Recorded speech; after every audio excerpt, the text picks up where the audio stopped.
నీటిని మంచినీటిగా మార్చే ఒక ప్లాంట్ని, అంటే సముద్రపు నీటిని వాళ్ళు మంచినీళ్ళుగా మార్చుకునే వాటర్ తాగుతారు. దాన్ని ఇరాన్లో అటాక్ చేసేటప్పటికి ఇరాన్ వెంటనే ఏం చేసింది, ఈ బహ్రైన్, సౌదీ అరేబియాల్లో ఉన్న, అదేవిధంగా ఖతార్లో ఉన్న 3 డీసెలనైజేషన్ ప్లాంట్లు అది అటాక్ చేసింది.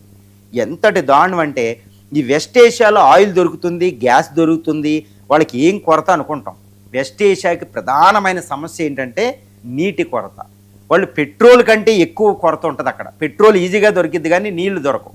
అందుకని ఇస్లామిక్ సాంప్రదాయాలు ఒకటి ఉంటుంది, ఒకటే పెద్ద ప్లేట్లో పెట్టుకుని ఎక్కువ మంది తింటూ ఉంటారు. గుర్తుపెట్టుకోవాలి, అక్కడ ఉన్న నీటి కొరతకు అనుకూలంగా అక్కడ సాంప్రదాయాలు వస్తాయి. భారతదేశంలో చూడండి, తమిళనాడులో లుంగీలు కట్టుకుంటారంటే వేడి ఎక్కువ ఉంటుంది, అంటే ప్రకృతి ఆధారంగా రిలీజియస్ సాంప్రదాయాలు వస్తూ ఉంటాయి. కాబట్టి ఇప్పుడు గల్ఫ్లో నీళ్లు దొరకవు, పెట్రోల్ దొరికింది, గ్యాస్ దొరికింది. ఇప్పుడు ఆ ప్రాంతంలో నీటి వార్స్ అనేవి చాలా డేంజర్. పెట్రోల్ మీద ఎన్ని యుద్ధాలు జరిగినా ఏదోటి మళ్ళీ భూమిలోంచి వాళ్ళు తీసుకుంటారు, పునరుద్ధరించుకుంటారు.